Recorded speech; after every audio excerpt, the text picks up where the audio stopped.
Hello everyone, इस video में हम क्लास 12 के एक्सरसाइज 1.1 के क्वेश्चनों को सॉल्व करेंगे। तो क्वेश्चन नंबर 13 पर आते हैं। तो क्वेश्चन नंबर 13 में क्या करना है हमको, so that the relation R define in the set A of all polygon as relation equal to, यानी आर डिफाइन रिलेशन दिया है हमको, क्या दिया है, P1 and P2 such that P1 and P2 have same number of side. इसको हमको prove करना है कि हमारा इक्विवेलेंस रिलेशन है। फिर उसके बाद हमको क्या करना है, what is the set of all element in A related to right triangle T with side 3, 4 and 5। फिर इसके आगे हमको बताना है कि what is the set of all element in A, set of all element जो होंगे ए में, जो कि रिलेटेड होंगे राइट ट्रायंगल टी से विथ साइड 3, 4, 5, उसको क्या कहेंगे हम। उसके बाद हमको ये भी बताना है। तो सबसे पहले हम इसको इक्विवेलेंस रिलेशन प्रूव करना है, तो इसको इक्विवेलेंस रिलेशन प्रूव करते हैं। तो देखिए, अगर हमको इक्विवेलेंस रिलेशन प्रूव करना रहता है, अगर कोई रिलेशन इक्विवेलेंस कब होता है, जब वो आपका रिलेशन रिफ्लेक्सिव हो, सिमेट्रिक हो और ट्रांसटिव हो, तो इसको हमको इक्विवेलेंस रिलेशन प्रूव करना है। अब देखिए, हमको क्या करना है, हमको शो करना है रिलेशन जो दिया है, डिफाइन है सेट ए का। सेट ए क्या है, ऑफ ऑल पॉलीगन, मतलब सभी पॉलीगन के लिए सेट ए डिफाइन है। और रिलेशन दिया है, रिलेशन क्या दिया है, सबसे पहले रिलेशन को लिख लेते हैं।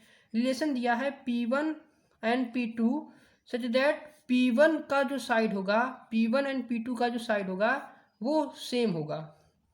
P1 and P2 have same number of side. इसको हमको क्या शो करना है कि हमारा इक्विवेलेंस रिलेशन होंगे। तो सबसे पहले इक्विवेलेंस रिलेशन अगर हमको प्रूव करना है तो रिलेशन आपका रिफ्लेक्सिव, सिमेट्रिक और ट्रांसटिव होना चाहिए। तो सबसे पहले बात करते हैं रिफ्लेक्सिव की। तो रिफ्लेक्सिव के लिए हम ऑर्बिट्री एलिमेंट को कंसीडर करते हैं, एक सिंगल ऑर्बिट्री एलिमेंट को। तो हमने क्या किया, let P1 be an arbitrary element which is belong to set A, जो कि सेट ए से बिलोंग करता है।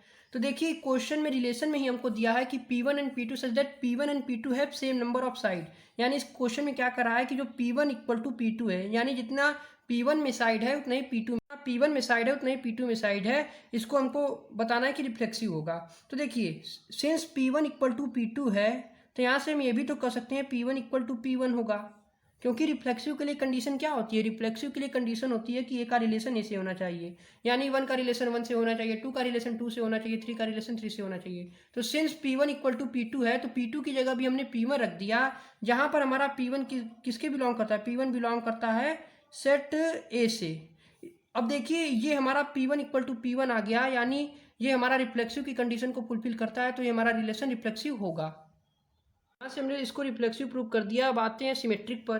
तो देखिए, सिमेट्रिक के लिए कंडीशन क्या होती है, सिमेट्रिक के लिए कंडीशन हमारी होती है कि अगर हमारे पास ए और बी दो सेट हैं, तो सिमेट्रिक के लिए कंडीशन होती है, दो एलिमेंट है, अगर ए और बी दो एलिमेंट हैं, तो सिमेट्रिक के लिए कंडीशन होती है कि अगर ए का रिलेशन बी से है तो बी का रिलेशन ए से होगा।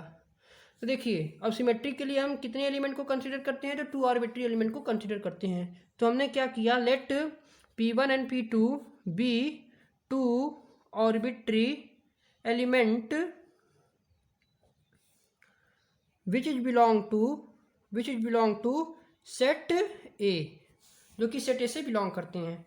तो यहाँ से सिमेट्रिक की बात करें, अगर हम इस रिलेशन को सिमेट्रिक की तरह लिखना चाहें, तो यहाँ से लिखेंगे P1 का रिलेशन अगर P2 से है, तो P2 का रिलेशन भी हमारा P1 से होना चाहिए।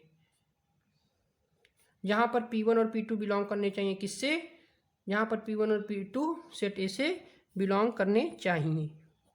तो देखिए, P1 का रिलेशन P2 से है, यानी P1 का रिलेशन P2 से, इसका मतलब क्या हो गया कि P1 एंड P2 है सेम नंबर ऑफ साइड, यानी P1 इक्वल टू P2 है।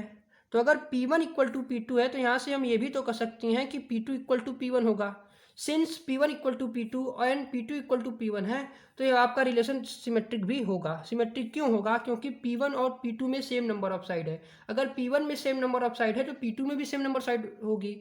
अगर हम इसको लिखना चाहें P1 का रिलेशन P2 से, इसका मतलब क्या हुआ कि P1 इक्वल टू P2 है। उसी तरह P2 का रिलेशन P1 से, इसका मतलब क्या हुआ, P2 इक्वल टू P1 है। देखिए, दोनों इक्वल ही हैं, इसीलिए आपका सिमेट्रिक भी होगा।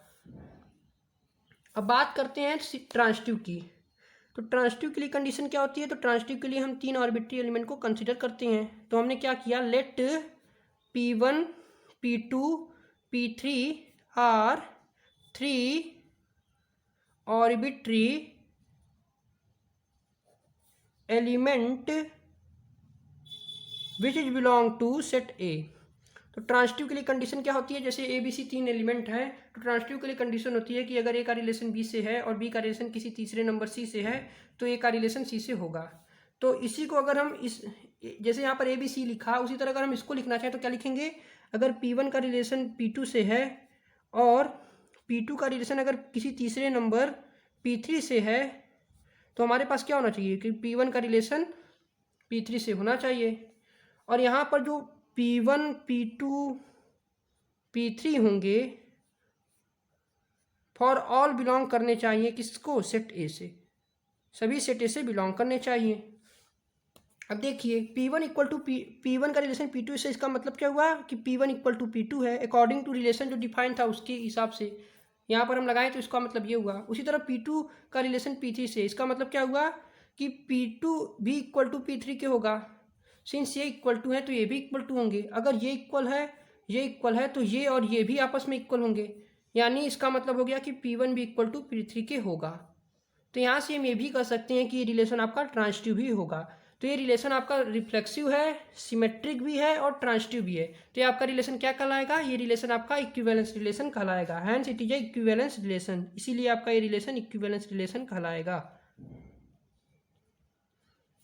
तो ये आपका रिलेशन इक्विवेलेंस रिलेशन है।